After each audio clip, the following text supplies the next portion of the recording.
Olá pessoal, tudo bem? Sou o professor Ricardo Alves, historiador. Vamos mais um assunto, da atualidade que está acontecendo, que é a guerra da Rússia e a Ucrânia. Espero que vocês gostem. Bora lá! Pessoal, a leste, Rússia. A oeste, União Europeia. No meio, um país que já vinha sofrendo um conflito armado desde o ano de 2014 e agora se vê invadido pelo país vizinho. Falo sim, pessoal, falo da Ucrânia, né? É um dos países mais extensos da Europa, alvo de ataques militares russos em diversas partes do território, desde o último dia 24 de fevereiro. A escalada de tensão entre os dois países se arrastava pelo menos 4 meses, que tinha o centro a região de Tombas, palco de uma guerra que já fez em torno de 14 mil vítimas.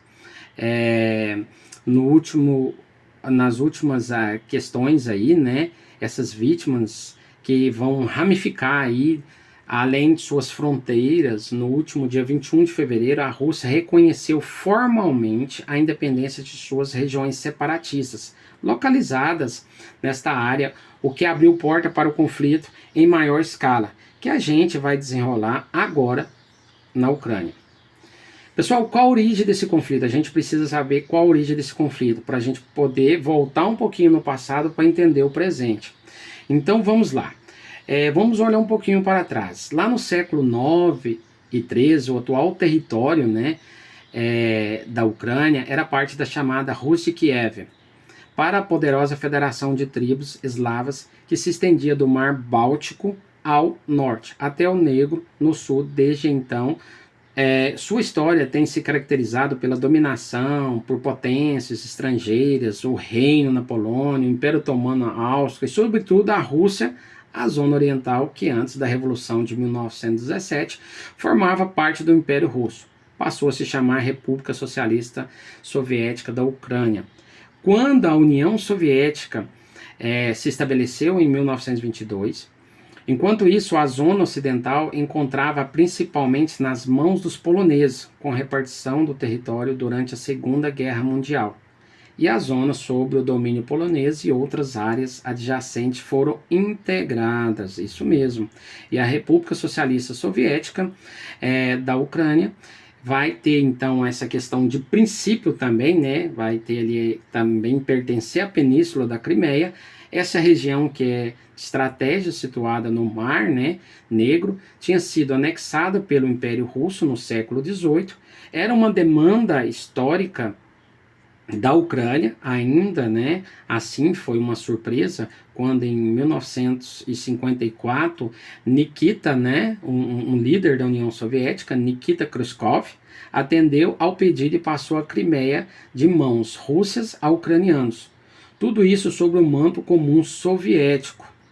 Guarda essa informação aí, porque ela é importante para entender o que vem mais tarde. Lembrando que em 91 a União Soviética vai ter um colapso, A Ucrânia se consolida como um país independente e mantém inicialmente uma sintonia com a Rússia, que tinha sido a maior e mais influente república soviética.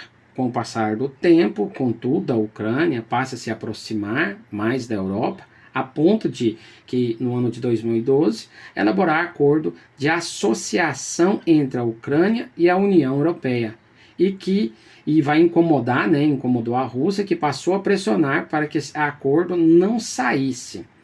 Até que em novembro de 2013, quando estava tudo pronto, para assinatura, o então presidente ucraniano Viktor Yanukovych suspendeu as tratativas de decisão repentinas, levou centenas de milhares de ucranianos às ruas em direção à Praça da Independência de Kiev, para pedir a retomada do diálogo com o bloco econômico europeu. Começava ali a Euromaidan. Isso mesmo, pessoal, a Euromaidan é uma série de manifestações e protestos que estenderam boa parte, por boa parte aí do país por vários meses. Esse período turbulento deixou um saldo de mais de 100 mortos, até que em 22 de fevereiro de 2014, Yanukovych fugiu da Ucrânia. 5 dias, depois, a Rússia tirou proveito da crise dos grupos ali armados pró-russos, apoiados por Moscou, tomaram as principais instituições da Península da Crimeia cravaram a bandeira russa e convocaram um referendo de independência. Em poucos dias, a região passou a ser controlada de fato pela Rússia. Mais tarde, o presidente russo Vladimir Putin reconheceu que muitos membros, aqueles grupos armados, pertenciam ao mesmo exército russo, e até mesmo o ministro da Defesa russa, né, chegou a condecorar os oficiais com medalhas, reconhecendo o que chamou de recuperação da Crimeia. Todos esses episódios marcou o ponto crítico das relações entre Rússia, a Europa, os Estados Unidos, né, provocando a expulsão da Rússia do grupo dos países mais industrializados do mundo e a implementação de uma série de sanções econômicas por parte da União Europeia contra Moscou nos anos seguintes. A Crimeia tem uma importância, né, bastante ali estratégica para sua Sebastopol, né, uma região ali no sul da península, fica a principal base naval russa no Mar Negro, e tem a independência da Ucrânia, né, Sebastopol. E isso nós vamos ter ali essa independência da Ucrânia ali, onde Moscou pagava uma taxa anual a Kiev pelo uso, né, da base, algo que não precisava mais fazer depois, né, da anexação. Como eu já comentei antes, essa região já havia sido parte do território, né, russo. Então, na visão de Putin, a Rússia só estava recuperando uma área que, na verdade, pertencia. Depois de um mês, forças pró-russas tomaram várias localidades no leste da Ucrânia, na bacia de Tombas, aquelas que eu mencionei anteriormente, né, no início do vídeo, que eu falei sobre o confronto armado entre o exército ucraniano e os separatistas, né. No dia 11 de maio de 2014, os rebeldes vão declarar independentes do que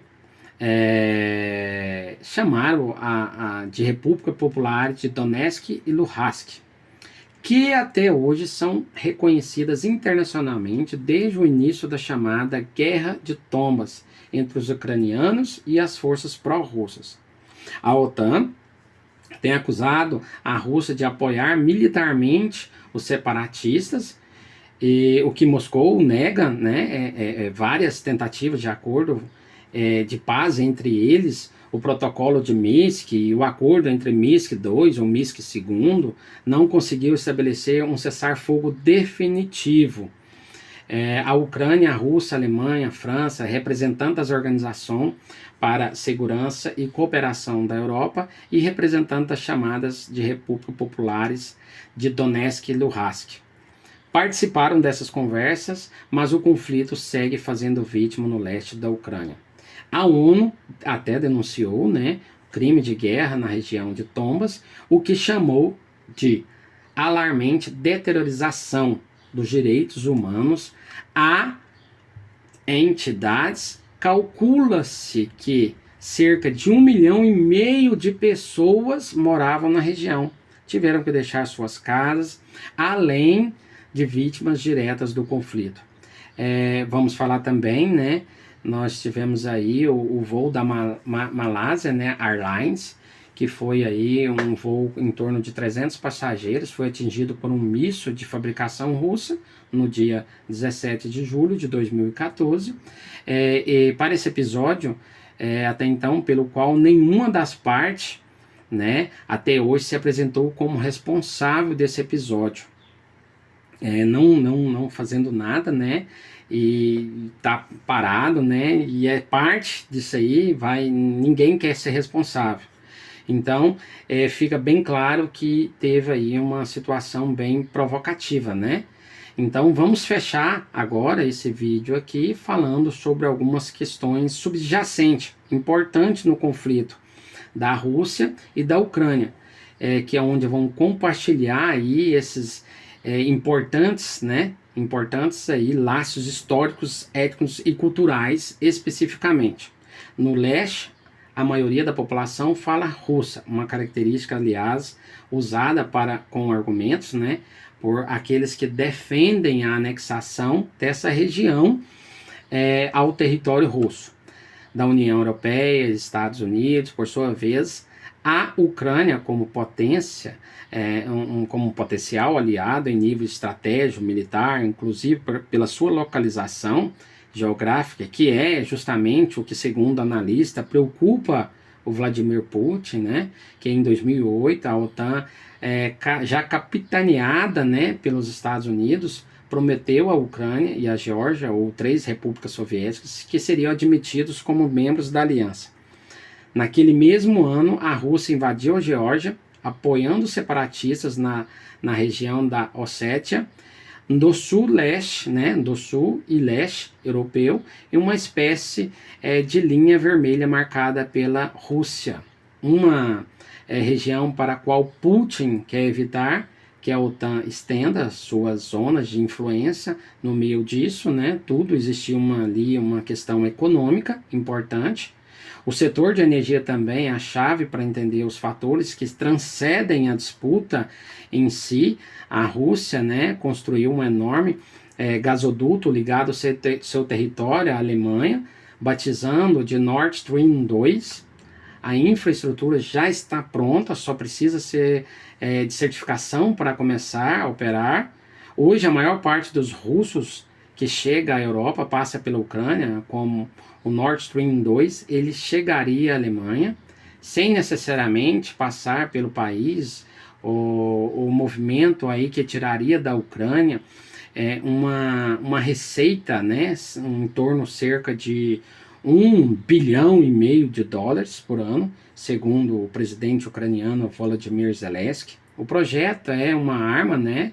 O projeto é também uma arma geopolítica do crime, uma vez que o gás não passaria mais pela Ucrânia, não haveria muitas barreiras que impedisse o ataque da Rússia, que poderia continuar lucrando com a venda do combustível, do bloqueio do Nord Stream 2, né? Traria prejuízo não apenas à Rússia, mas também à Europa, como um todo grande consumidora do gás. O país ainda assim foi isso que o chanceler, né, da Alemanha, Olaf Scholz, anunciou no último dia 22, que interromperia a certificação do gasoduto. Como dá para perceber, o conflito que hoje se desenrola na Europa vai bem além dos limites territoriais e pode ter consequência a nível global.